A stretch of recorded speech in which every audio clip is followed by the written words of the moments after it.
Welcome to another episode of the Sex Ed for Saints podcast. Listen, y'all, I'm so excited that y'all are rocking with me today because today is going to be a replay of, I want to say it's going to be one of my most uncomfortable and transparent interviews that I have ever sat through.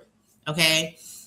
In this interview, I sat down with Donni Wiggins for a full business audit. And when I tell you I was exposed, I was extremely exposed. This interview, it wasn't polished. It was not rehearsed. This was me sitting down in the seat of growth, okay? Because there were moments where I did not have language yet, okay? There were moments where I didn't even realize the vision that I had. I needed that clarity. And there were moments where I was being asked, like, what exactly is it that you do? And I had to sit with that in real time.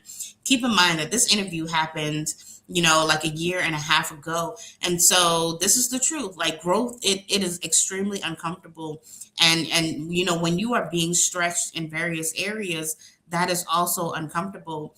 But clarity lives on the other side of discomfort. And so I'm excited about this episode because I'm doing another audit, y'all. This is the last episode that I'm doing for the year 2025. And then next year it's game on. Okay.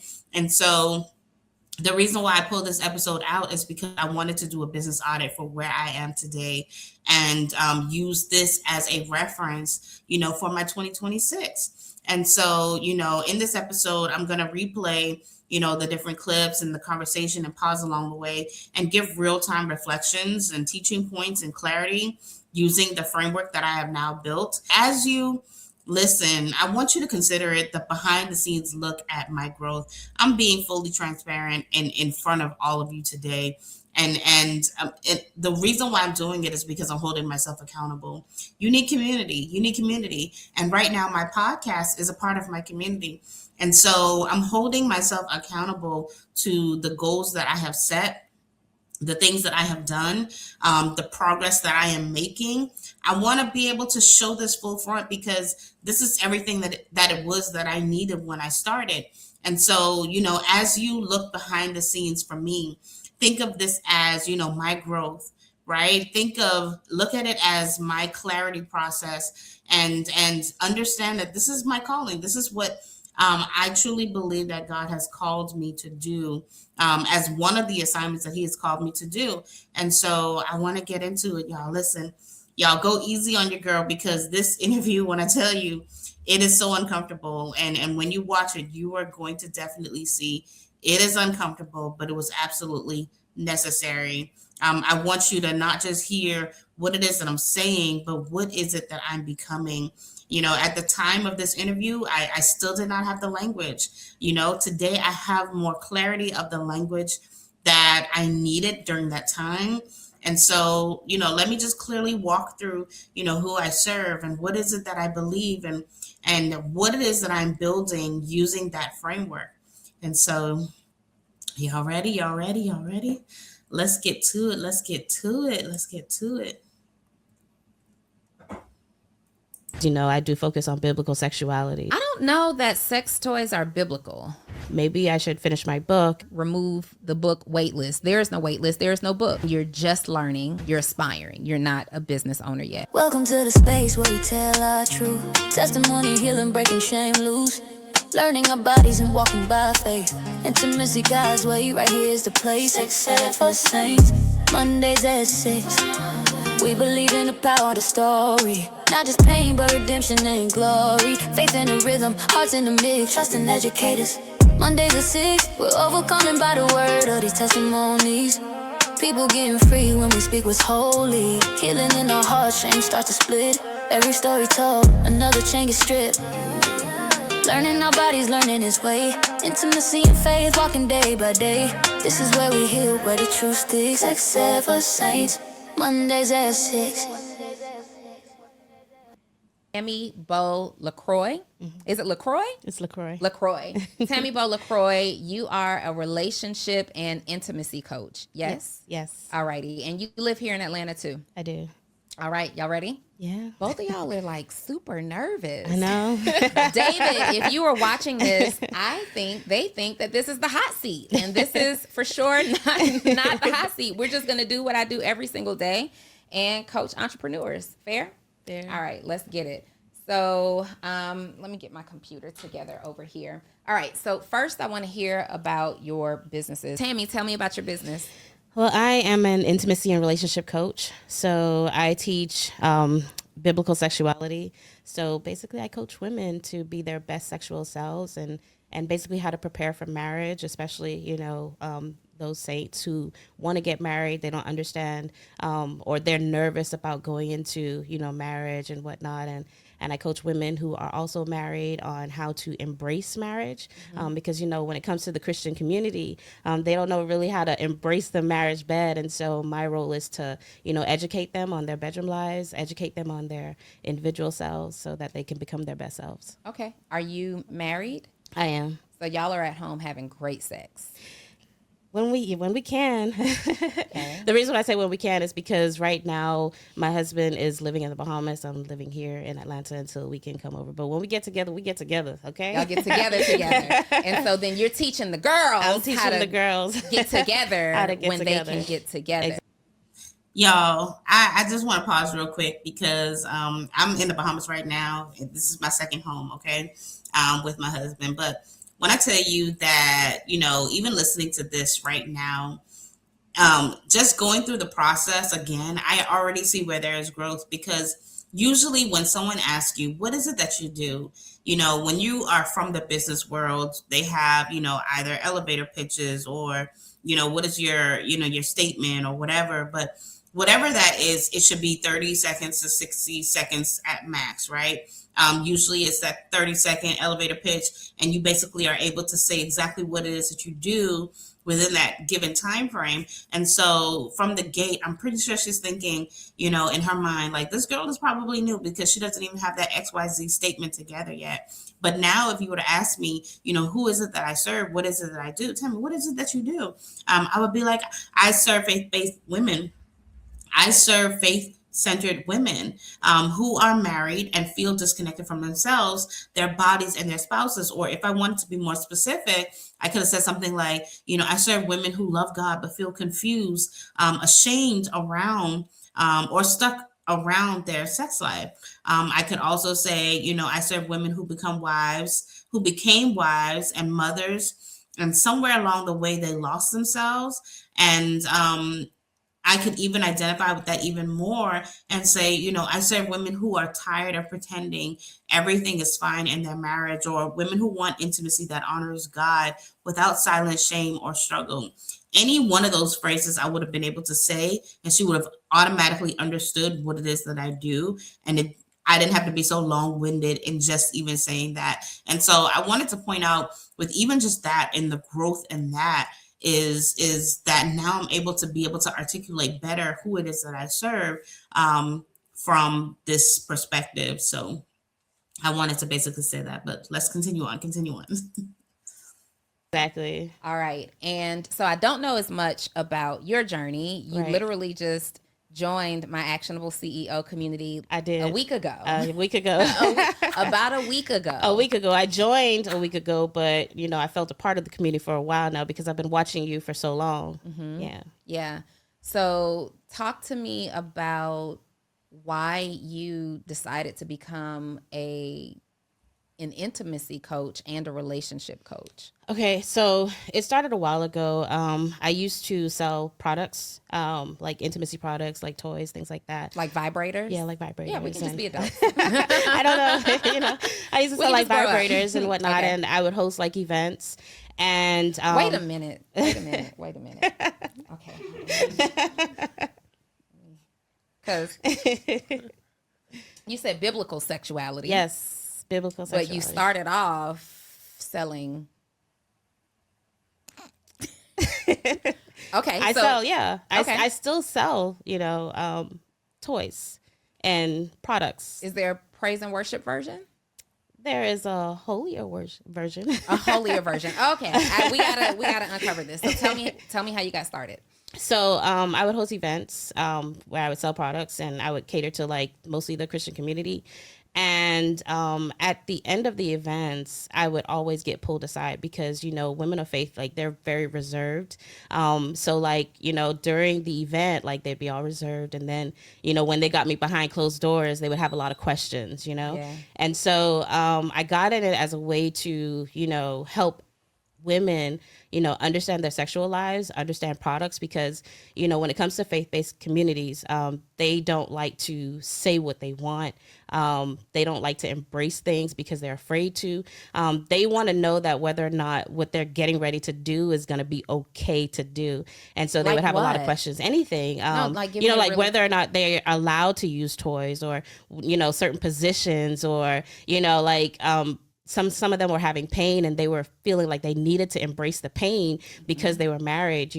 And so my sessions at the end would usually turn into like educational modes, educating them on products, educating them on, their sexual lives, educating them on, this is okay to do. Like what is the reason why you're so afraid to do these things? Like you're married, and when you marry, you're supposed to turn up, Okay. but they're afraid to do so because, they've been taught that this is not something that they should be doing. So is marriage a prerequisite to enter your community? It's not a prerequisite, because I feel like, if you are single and waiting, you still need to be educated, because there's a lot of things when you do get married and you are embracing the marriage bed. Like there's things that you should be prepared for, like understanding your body, understanding parts, understanding, what's going to make you happy, because a lot of times when when they get married, they're afraid to do things, and a lot of the reason is because they're not educated and informed. Okay, so I could be a single woman who's not having sex, who's abstaining from sex in Yeah. your community. Absolutely. Can I be a single woman currently sexually active? I mean, in I your don't community? recommend sexually active, because I do focus on biblical sexuality. So yeah. So then it's I can Bible. be single, Yeah. abstaining, hearing all of this coaching about what I should be doing in the bedroom. Should, or understanding yourself, And they're understanding. in the same group.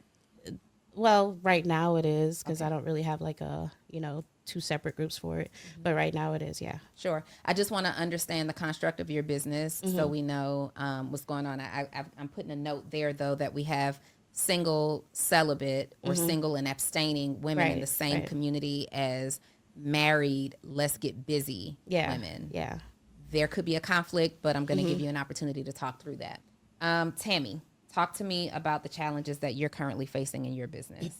I think one of the biggest challenges that I have is, getting people to be in a space where they want to receive the coaching, because it's such a taboo space for them. So I struggle with that, because a lot of my business, I want to cater to like, marriage ministries and churches and things like that. And, when you have a ministry or you're like a pastor, like you shepherd your sheep.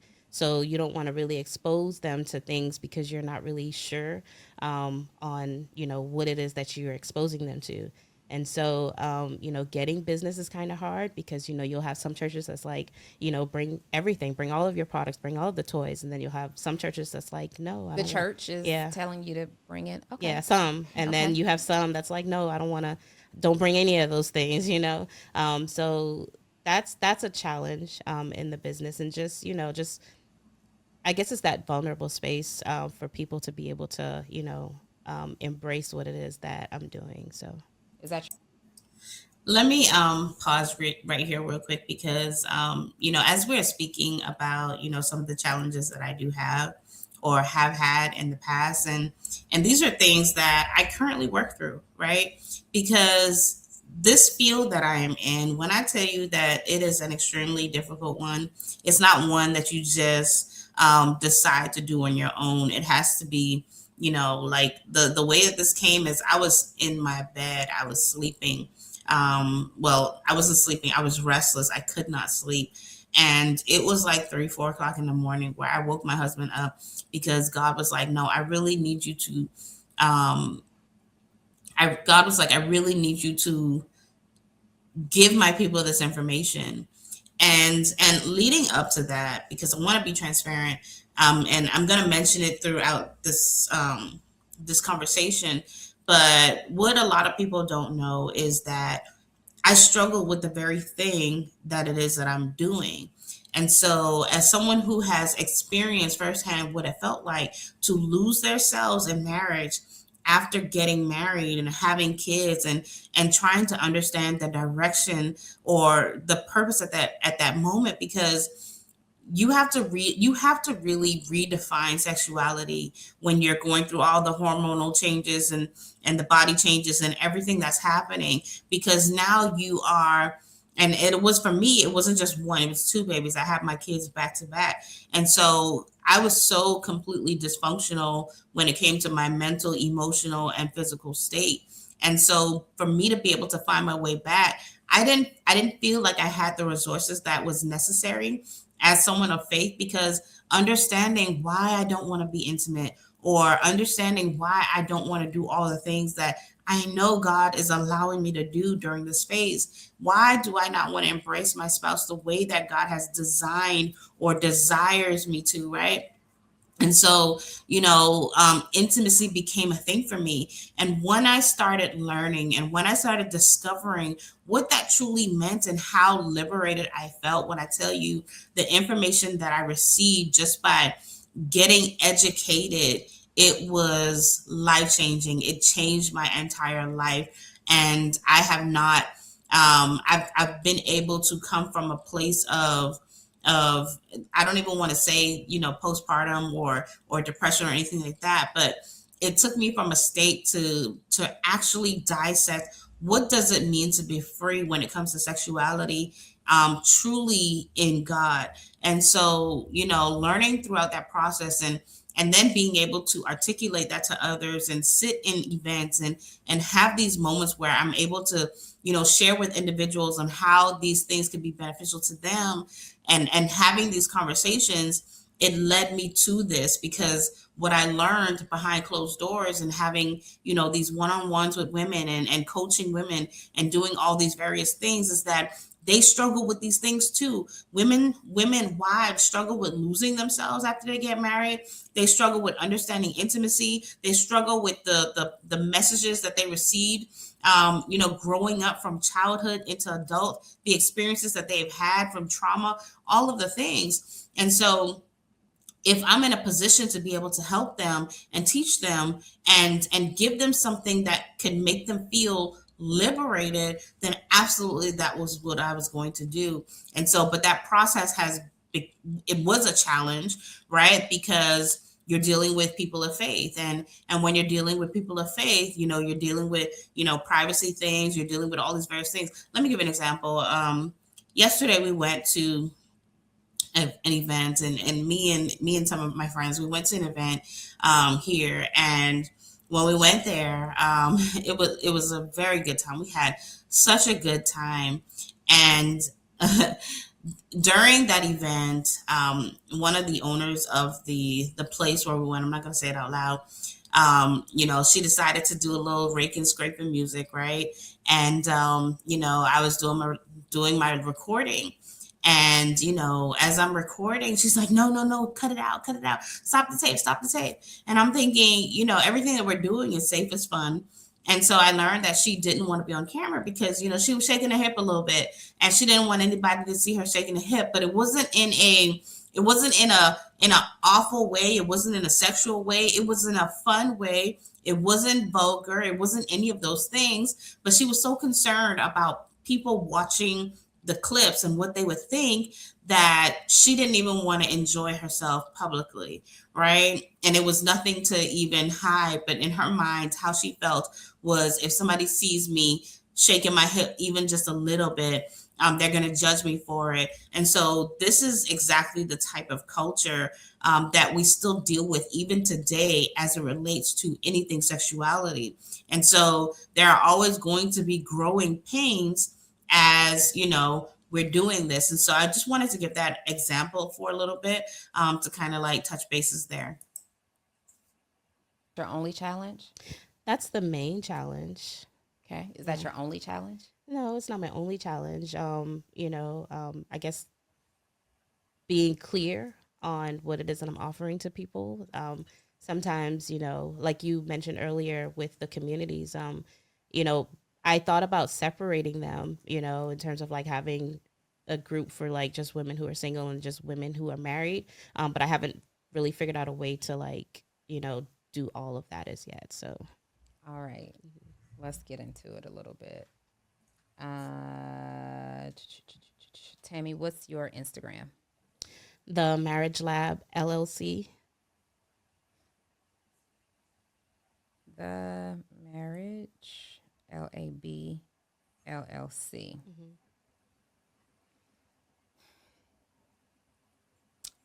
Let me take a look.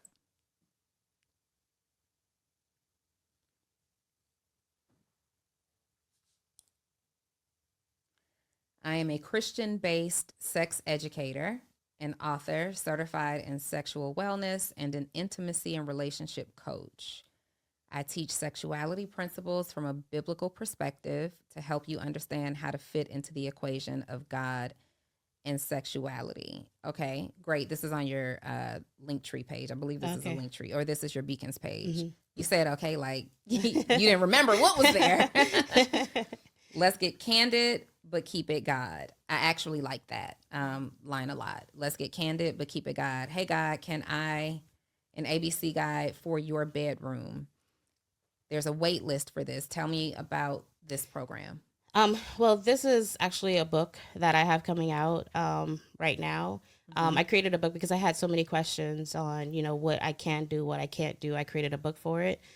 So right now it's being edited. It's called Hey God, Can I? It's an ABC guide of sex for married saints. And it's basically designed to like help you understand the bedroom, answer questions about, it's the ABCs of sex acts and terminology.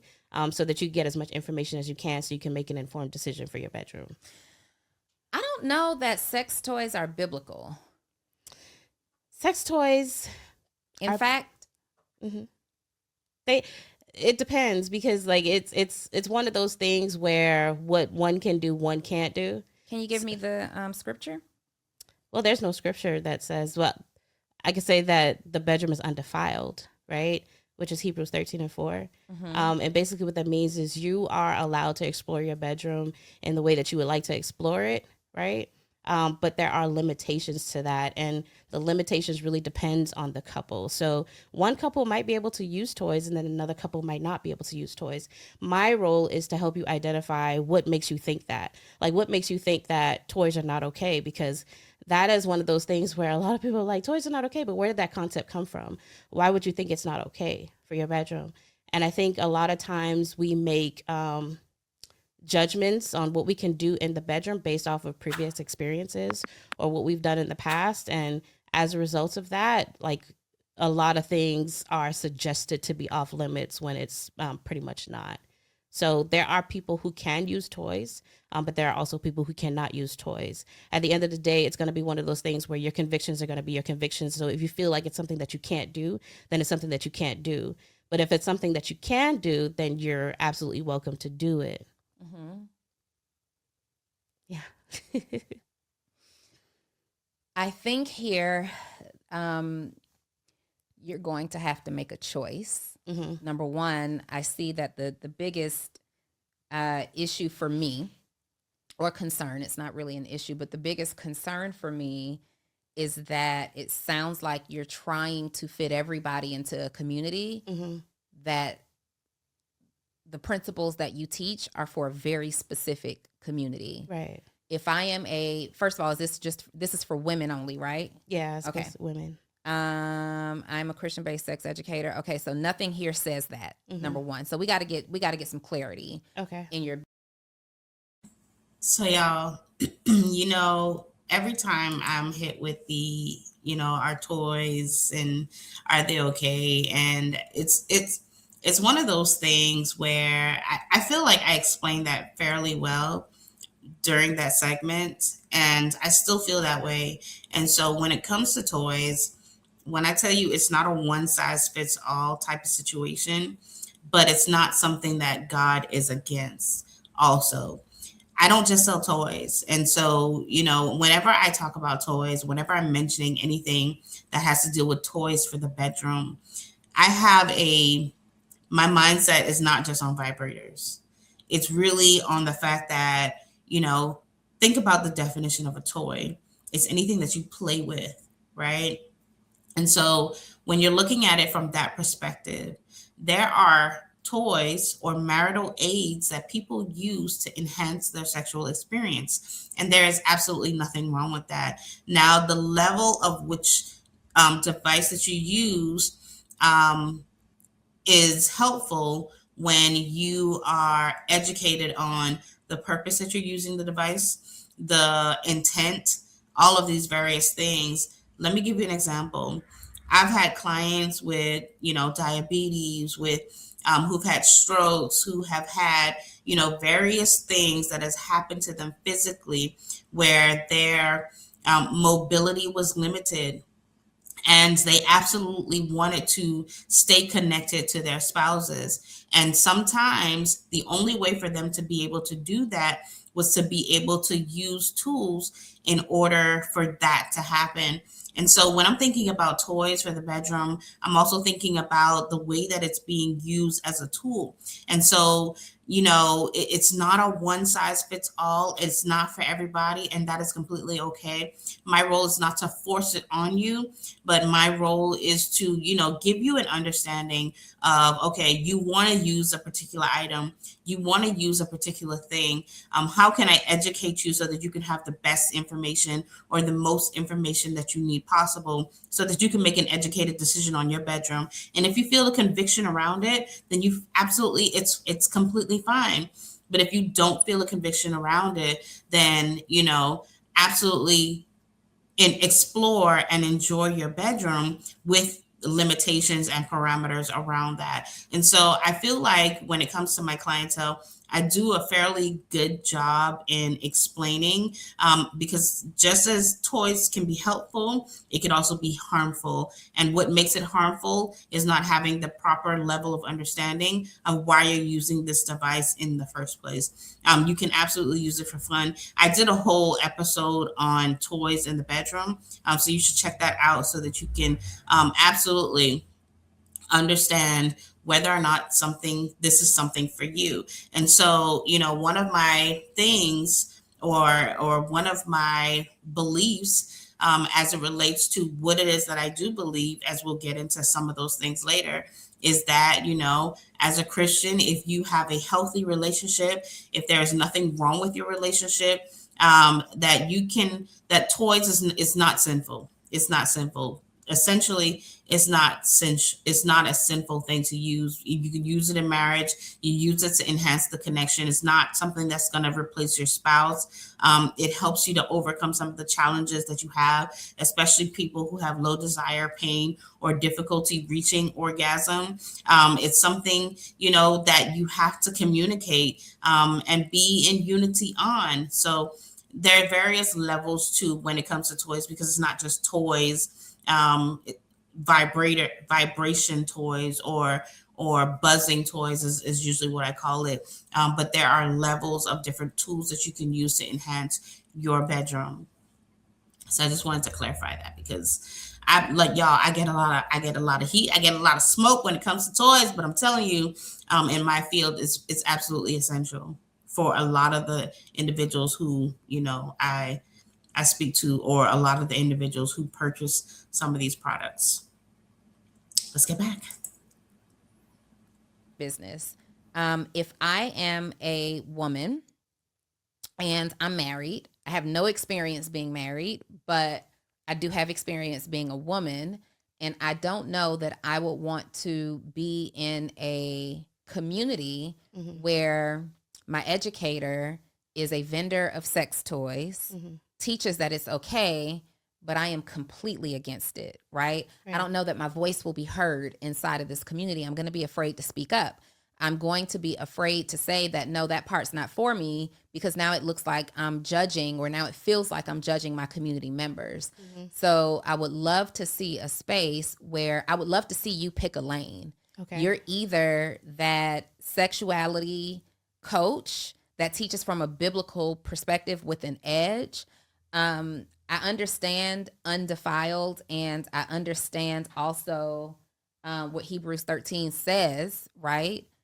I'm still not sure about the sex toys. Not judging. People create a niche all the time that others don't understand. And everything is not meant for everyone to understand, right? I'm also listening to you, and I don't know if you're teaching more from a biblical perspective or a spiritual perspective, right? Because when we're teaching from a biblical perspective, we're literally, or we should be literally teaching based on what's written. Right. And there's a couple of things that you have going on in your messaging that is way edgier than the Bible. So I would, number one, encourage you to do a complete audit. Write down what, and you guys don't have anything to take notes with. I feel a way about that. Okay. For when this episode drops, you need to go back and watch this in detail. So the first thing that I want you to do is get super, super clear on who you serve and making sure that you're serving them biblically. Okay. Right. So let's first identify who you serve. Your target customer. Yes. Okay. Is what? Or who? My demographics are women. I think the last time I looked at it was women between the ages of like 24 and 40 something. So that was the demographics that I had. Are you sure about it? I think the last time I looked at it, it was like women between like ages 24 and 40 something. Yeah, that I'm not. I know my exact demographics. Today. Yeah. And they typically don't change because I'm pretty consistent in who I serve. Right. Who's your audience? So you're telling me what your analytics are saying, I believe, but who's your target audience? My target are women. I want my target to be women who are more married, between the married? Well, married. Okay. Between the ages of about 24 to about 45-ish. Okay. Why? I think, when you are young and you have questions, I am able to answer those questions. And when you're older, you're a little bit more set in your ways. So I can help you understand how to make better decisions or decisions as it relates to your bedroom. Okay. So you want married women, ages 24 to 45, okay, who are open-minded. Okay. Yeah. And any other prerequisites? No. Married women, ages 24 to 45-ish, open-minded. Okay. Now give me how you serve them. Is this community group or is this one-on-one coaching? Right now I have a small community on Facebook. Okay. And then I have, just like the social media pages that I use, the Instagram, the Facebook. Okay. Yeah. Because you said the challenge was getting people to consider coaching. It sounds like a challenge is also making money. Yeah. Okay, because I'm hearing Facebook and Instagram, and I know that that's not making money. Yeah. Okay. For sure. So when I asked you earlier, is that your only challenge? You said, well, that's my main challenge. Yeah. And no. Yeah, we got to be real about what the challenges are. So getting people to consider coaching and generating revenue from generating doing so. revenue. Okay. Right. Y'all, so I want to pause real quick right here because during this time, I just want to give a little context. During this time, I was not completely sure of who my target audience is. I know my target audience now are women between the ages of 30 and 55 who are married. Many of them are mothers. They are faith-based or they go to church and they're church influenced, right? And they're emotionally intelligent, but spiritually conflicted when it comes to, their sexuality. But what I didn't know back then was that I do have multiple audiences. And so my primary audience might be women who, are ages 30 to 55. However, I have a secondary audience, which are, women who are engaged or preparing for marriage. Sometimes women who are getting ready to go through their second marriages, or women who have been or wanting to heal from the purity culture, or couples who are seeking reconnection. And this is typically usually led by their wives. Are they open-minded? Absolutely, because I do teach from a biblical perspective. I do use the framework that comes directly from the Bible. I think here I didn't really have the language for it. I think a lot of this, let me also say this for this interview. I was extremely nervous. And so I think that I was even also intimidated from even just being in the seat. And so I was afraid to say some of the things that I wanted to say, because I was already in a vulnerable state and I didn't know how to be open a little bit more, because I was afraid of the response that I was going to get. So I gave what I could at that time. I gave enough of what I needed during that time, and I was able to take the information back to pretty much dissect what it was that I was doing.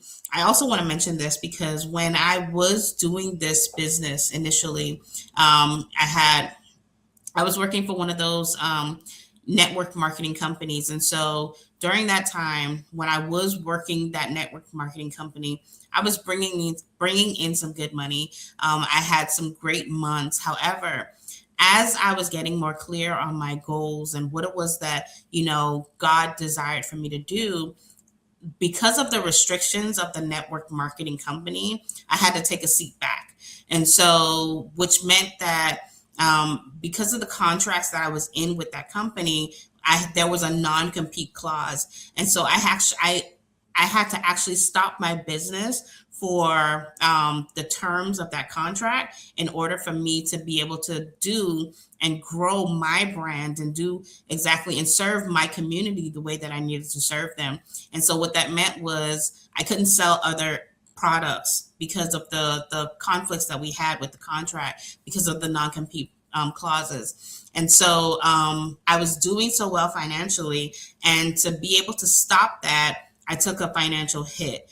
And so I wasn't able to mention that. And during that process, I was like, okay, well, I don't want to, stop business completely. And so, I would still communicate with women. I would still have conversations with women. I would still coach them. Some of them were paid, some of them were consultations and things like that. I would still sell the products that I had left. And so when I would sell products to women, I would still, answer questions that they had as it relates to intimacy and things like that. And so, it was a process. It was a process to get here, to be able to do what it is that I'm doing today, so that I was not refined by the limitations of the contracts. Because in those contracts that I had with the company that I was working for, they were very specific about who we serve. Like, I would have couples who come to me and say, hey, I want to do a couples event. I was not able to do that because there were no men allowed at the functions, right? Or if I wanted to cater to this demographic, it was not allowed. And so I really wanted to not sell another brand and really create the brand that I needed to be able to serve the community that I needed to serve. So I wanted to be able to explain that. So carry on. Why are you on Facebook? Because that's, I guess, the easiest thing to do, when I started, I, just created the page, and that's just where I stayed. So there's no specific reason why I'm on Facebook. Okay. How long have you been on Facebook? That group I've had since 2022. Okay. So you've been on Facebook a couple of years. Mm-hmm. And you said that you're also serving your community through other social media. I'm assuming that means what you're posting Instagram. on Yeah, just posting. Okay, let's go back to yeah. Okay. IG posts. Yeah. Okay. So I need to be more consistent with that. Okay. Yeah. I'm not judging you yet. Remember, this is a safe space. So let's take a look. Have you joined the waitlist for my brand new book, Hey God, Can I? This is your go-to ABC guide for married saints. answering your questions about God, sex, and intimacy. This isn't just a book, it's a resource to help you grow spiritually while strengthening your marriage bed. So if you've ever wondered what God really says about sex and intimacy, this book is for YOU. Tap the link, sign up for the waitlist, and be the first to know when it drops. Don't wait, sis. Get on the list today.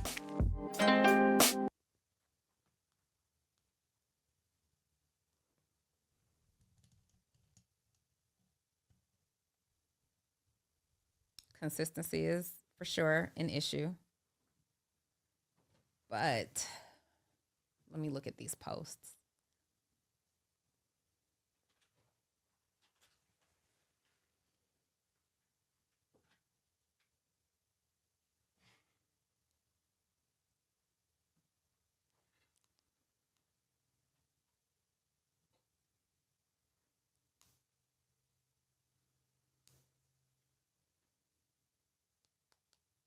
So out of your last 5 posts, one of them mentioned sex in any way.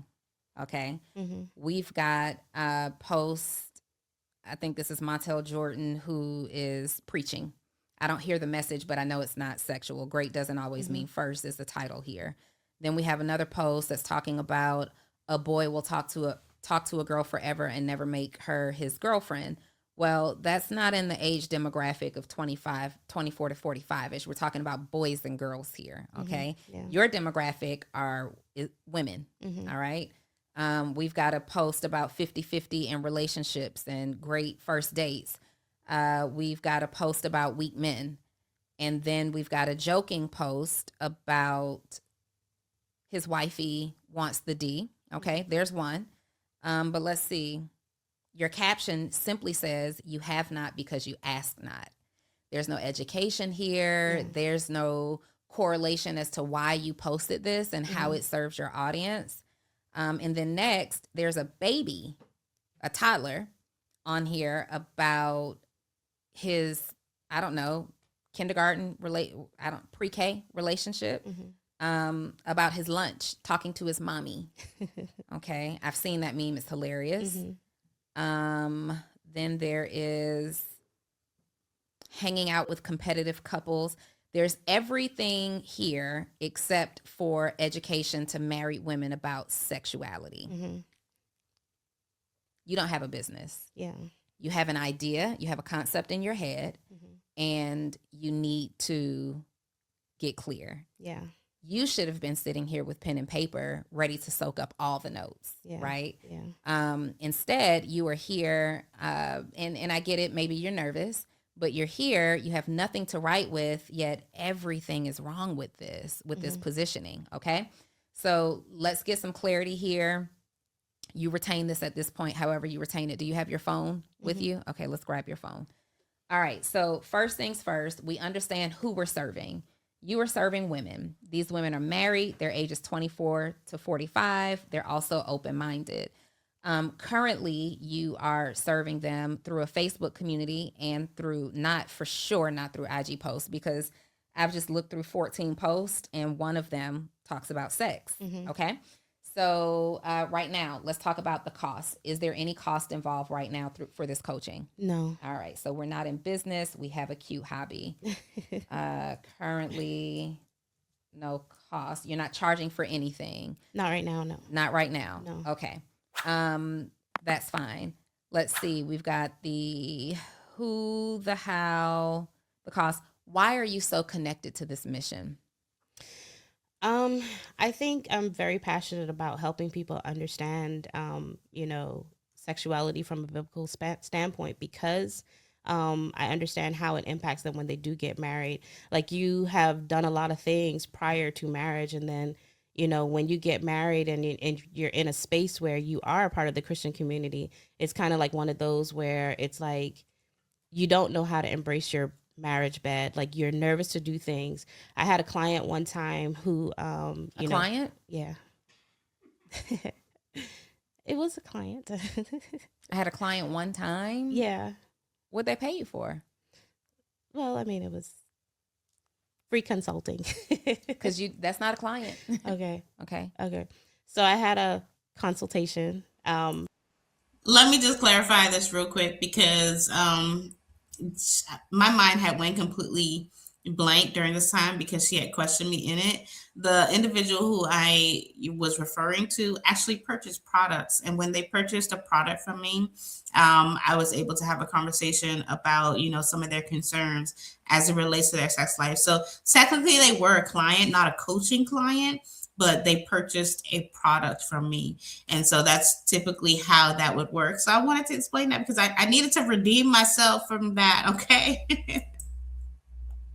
With a few sessions with a lady who had been married for a year. So you did some volunteer work Yeah, with a married woman I did. for a minute, a couple Yeah. of volunteer sessions. hmm Then what? And she came to me because she would still cry after having sex with her husband, and she had Okay. been married for a year because she was so caught up on like she felt like having sex with her spouse was a sin, you know?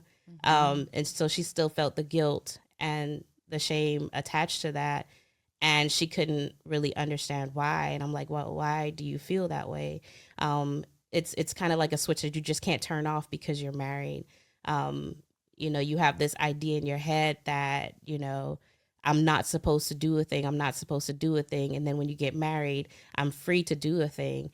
And that switch doesn't just turn on because you're married. Sure. Yeah. Let me ask you this. Why haven't you charged anyone yet? What's holding you back from that? Just because I'm still trying to figure out a way to do that. I'm like, okay, well, maybe I should finish my book and then, start charging and then, doing all the things. So I just haven't really been able to structure or create a program or identify exactly what that would like. I have in my head what that's going to look like, but I'm not really sure what it's going to look like. You know? Okay. So in your Facebook community, can I see your Facebook community? Will you pull it up on your phone? So you have a podcast? I did a podcast. Tammy, I told you that this wasn't going to be the hot seat. I know, yeah. Like I did a podcast. assured you. Yeah. But I said, Mm-hmm. unless you say some dumb shit, right? And this is, girl, you don't have a podcast. Yeah. You don't have a podcast. It's been almost a year since you've had a conversation here. Mm-hmm. Yeah. Okay. So like all of these are my goals, like to get back into.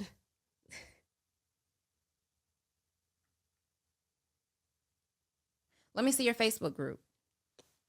Because when I click the link from your bio, it says that this is a small group of people who you've shared the link with, or it's been deleted. So this is a really unhelpful link in your bio. Let me see it though.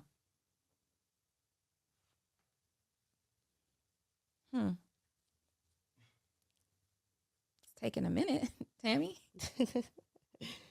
This is how you're operating your business, right? What are we doing? Okay. Naja, can you pass that? Thank you so much.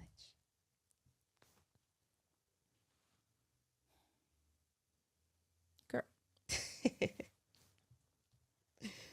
Okay, so you have nothing because it's been since last year and you were active every couple of months. And I think that the evidence of you not being able to go right into your program says that you have nothing. Yeah. So essentially, you need everything. All right. So Tammy, I don't even know if I feel confident in offering you advice on how to structure this business because I have no evidence from you that you're qualified. Yeah. And so one of the things that I pride myself on, one of the reasons why, if you're going to work with me as a client, especially in a one-on-one setting, I work with entrepreneurs in a couple of ways. You guys are kind of at that entry level through mentorship, actionable CEO, right?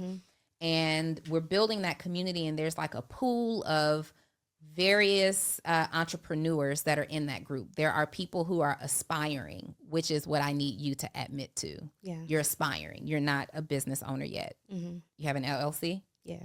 You have a bank account? No. No. Okay. So you have an EIN number? I'm working on it. it takes 5 minutes. Not for me. It's not taking 5 minutes. I have to turn in some stuff. Okay. Okay. There are entrepreneurs inside of Actionable CEO who are aspiring, and there are entrepreneurs who have built multi-million-dollar businesses inside of Actionable CEO as well. I love to audit that community every now and then to look for the people who are ready for coaching the way that I provide coaching. Everybody needs mentorship, right? And then you're going to graduate and grow. But one of the things that I pride myself on as a coach, which is why you can't just sign up, for days with me. You can't just do a VIP day. We have to have a conversation first. Right. You can't just hire me as a coach or a consultant. We have to we have to have a conversation first.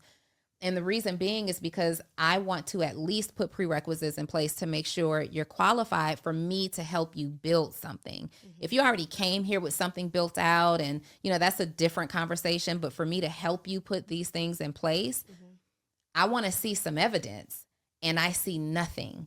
So if I had a consultation with you, I would have disqualified you and suggested or recommended that you hang out in Actionable CEO a little bit longer so we can start to become inspired and really, really think about what you're offering.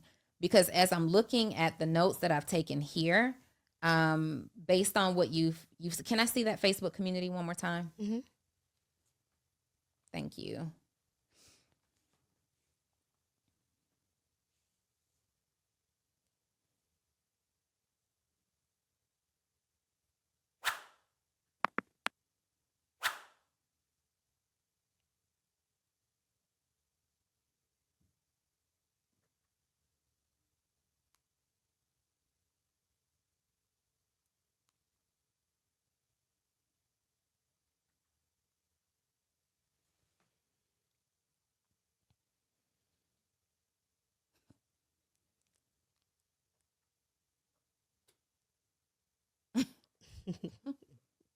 Jesus Christ. Okay. I am looking at this community as old and inactive as it is. I'm looking at what you were posting in here.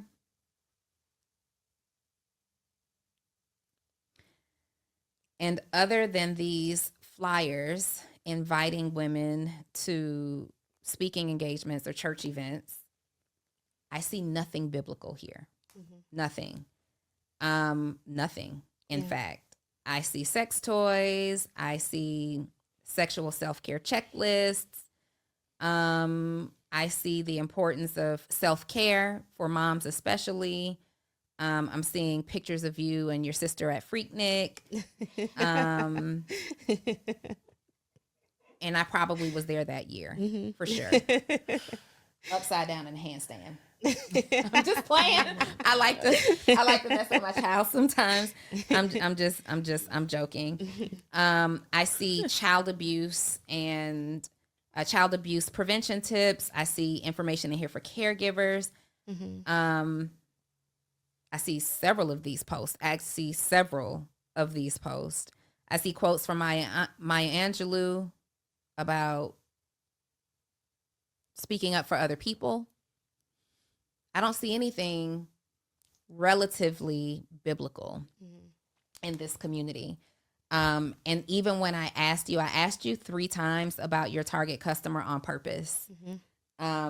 Because I wanted to hear where your heart really is and who you believe you're serving. And the answer was married women ages 24 to 45, open-minded. Yeah. Nothing. And is that it? Yep. You sure? Yes. Nothing said Christian woman. Nothing said churchgoer. Yeah. Nothing said deeply connected and rooted in God's word. Nothing said any of that. So what I'd like for you to do, here's where you start, and then you can come into the community and Actionable CEO, and we can build off of it, okay? Because you're not yet at a place where I can help you build a business. Right. You're at a place where I can help you get clarity, okay? So I want you to write out a list of all of the things that you believe about sex. All of the things that you believe about sex, okay? And once you write out that list of all of the things that you believe about sex, I want you to circle the ones that are biblical. Okay. I want you to circle the ones that are biblical. I want you to highlight the ones that are not necessarily biblical. Okay. I then want you to categorize these things. Okay. So it could be deeply spiritual related beliefs around sex. It could be the physical acts around sex. And it could be conversations that should be had around sex, right? Those are examples. If you're listening to me, I just gave you a big key, okay? Because what you need to do with this list is create at least 3 core pillars that communicate what your beliefs are around sex, okay? And then I want you to look at this list and I want you to say to yourself, ask yourself, who needs this information, okay? Who needs this? Can the 18-year-old married young girl come to you and talk about sex because maybe she experienced some type of childhood trauma that led to some issue with her sexuality, and now she's a married woman who wants to, even though she's married young, she wants to feel free and secure in her sex life. She wants to establish new healthy sexual patterns, right? Maybe it's the 55-year-old woman who is recently divorced. And if I look at this list, these are principles that could apply to her or not, right? Maybe it's the 55-year-old woman who just got married and she's been celibate for the last 5 years, but now she wants to explore sexuality.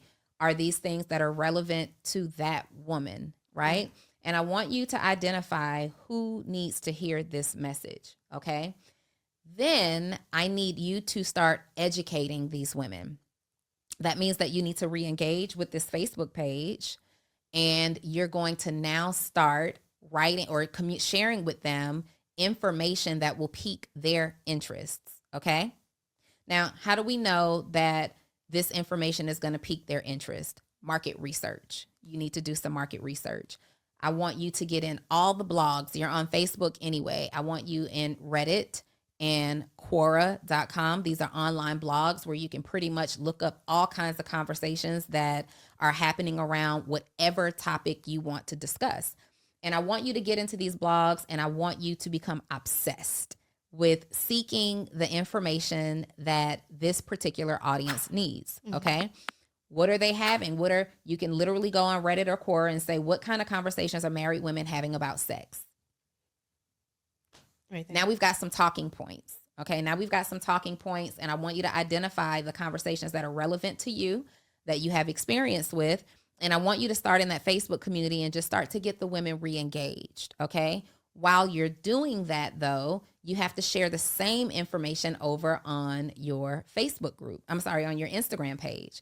And you're sharing that same information there, and you're inviting women to come in and have a deeper or more private conversation off of Instagram and in your private Facebook community. So it's like, hey, in this post, we're talking about sex toys, yes or no? Hey, Christian woman or married woman, whatever this woman ends up being, do you have a secret desire to use sex toys, but you don't know how to introduce the idea to your husband? You may not want to comment here. Come over to my private Facebook community where we can have this conversation with members who are there, in a private group. It's not in a public setting. But in order to successfully do any of that, you got to fix this link in your bio. And you have to fix all of the links in your bio, in fact. I don't believe that you're ready to write a book, because you write a book based off of experience, not theory.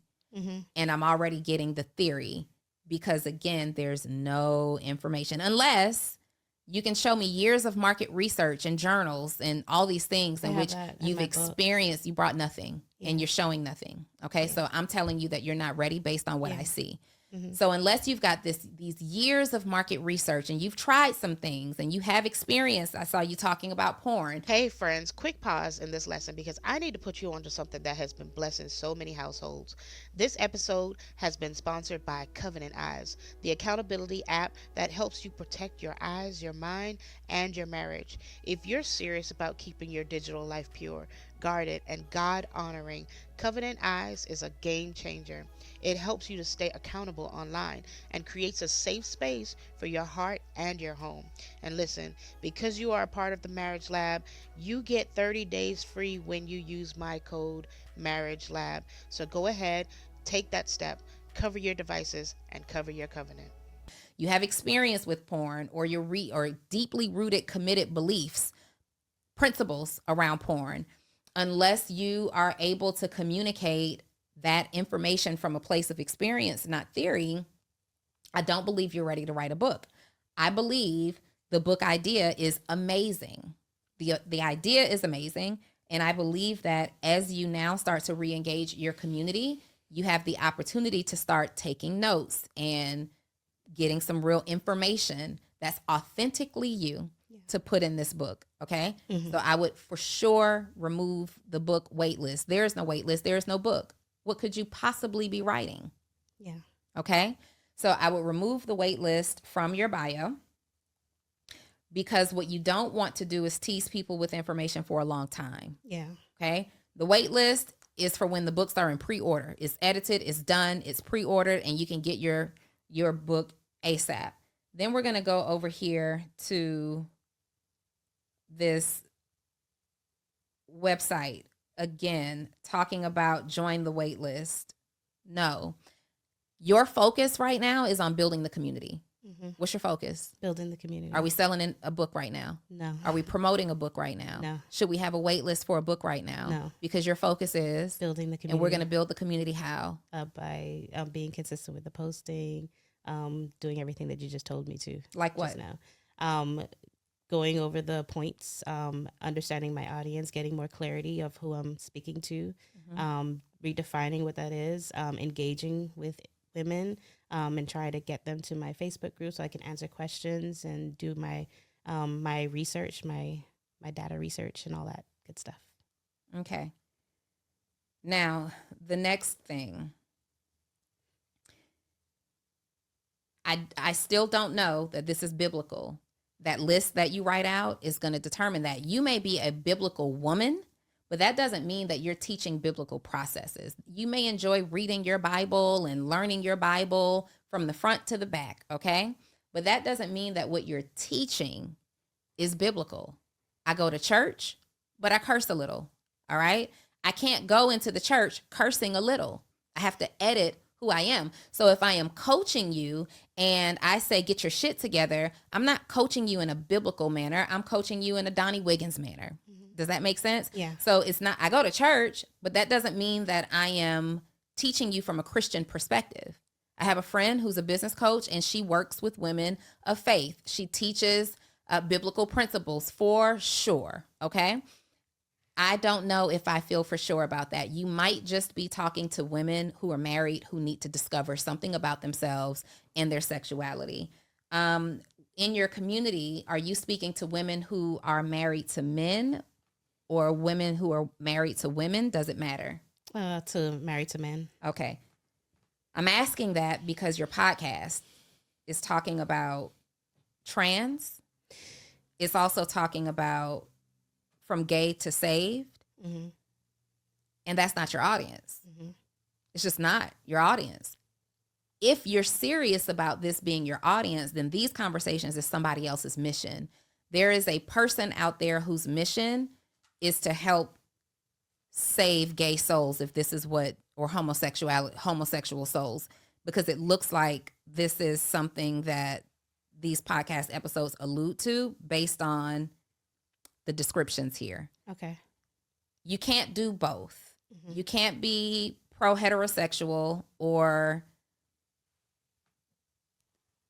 from gay to saved, having that conversation, but your audience is married women who are married to men. They just don't go together. Okay. Right? They don't go together. And these are the first couple of things that I see from a podcasting perspective. Yep. This is the first couple of things that I see. So the next thing that I'm going to encourage you to do is to start, once you get this community built up and you see what is engaging to your audience, then I want you to take your most engaging post from that week and go and do a podcast episode about it. Okay. And you're going to do that every single week. And it's important, you guys, that we steer clear. And I want to be clear here. I'm not saying that you can never speak on your understanding or your perspective about homosexuality versus heterosexuality. None of that is my business. What I'm saying here is When Chick-fil-A is selling chicken sandwiches, they're not talking to you about T-bone steaks. Yeah. I'm sure they like T-bone steaks over there, but they're not talking to you about T-bone steaks. Okay. In fact, they're pushing chicken heavily. Okay. So I need you to be pushing your message heavily. When you do those things, I want you to speak up inside of Actionable CEO, and we'll go from there. So listen, this was a very necessary and uncomfortable conversation to have. But when I tell you that it is absolutely important that you have a community who is able to look at you not from, it's because nothing that she said is personal. This is everything that she said is something that was beneficial to my growth. And when I tell you that I was able to take all of that information and apply it the way that I needed it to, in order for me to be able to grow, even to the point of where I am today. And when I tell you it has done wonders for my business and for my clarity and for my goals and the things that I am currently doing. So I'm saying all this to say that, as I'm doing my business audit today, and me tracking my progress from back then to now, I still have a long ways to go. But I'm not afraid of the process, and I'm not afraid of even moving slowly with the process, because as I look forward to 2026, I wanted to, talk about, what is it that I'm committed to, because I've already begun the process. This has been years in the making. And, this right here, doing it publicly, doing it openly, I've already put myself out there to be vulnerable in front of individuals who, you are able to form your own opinion about what it is that you see me do, and you can judge me for it. You can say what you want. And so just the elements of even that level of vulnerability to be able to do this, it takes a lot. It takes a lot of courage, but I'm not afraid of that, right? Because I already know that I've made so much progress since that episode, and I already know what it is that I have dedicated myself to do for 2026. Now, she spoke a lot about the community and things like that. I did not do the community. I did not do the community in 2024, 2025. However, the community is coming in 2026. But I did complete the book. The book is final, y'all. That's why y'all saw the commercial on the wait list. The reason why it's on the wait list now is because it is completely done.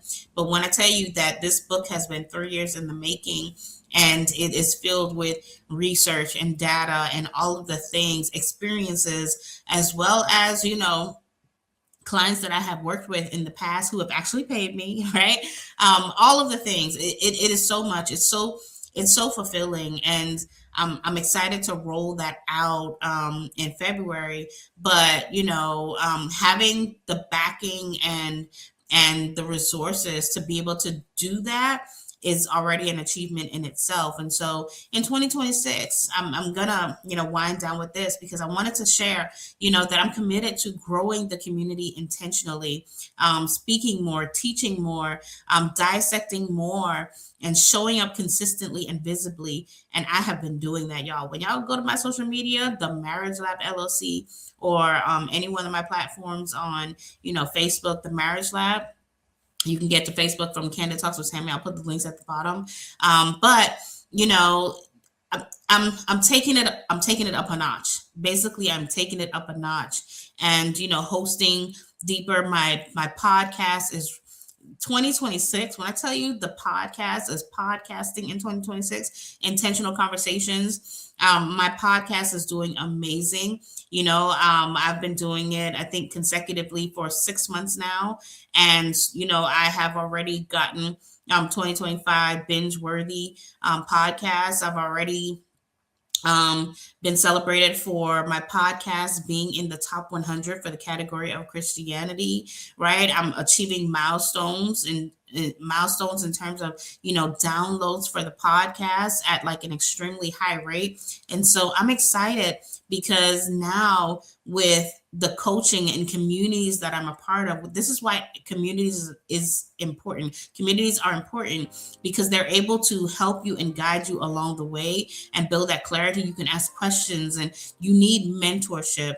and I have mentorship. And so I'm excited for 2026. We're showing up at, vendor shows. We're building community. My coaching is expanding. My ecosystem is coming together. And so, y'all, when I'm saying that this year, 2026, launching can take years sometimes, but this is my process. And I'm at peace with that. I am at peace with where I am in my process. And so, y'all, I'm grateful for, y'all are still rocking with me, right? I'm so glad that you have watched this interview and saw the vulnerability, the uncertainty, the discomfort. When I tell you, Donni is difficult. She is not easy, but I didn't take it personally. I took it as a lesson of, whatever it was that she gave me. She gave me some very beneficial information that I was able to help me to get the clarity that I needed to basically take off. And so I'm not confused in that space anymore. I am I have more clarity than I ever had before. I'm more confident than I have been before.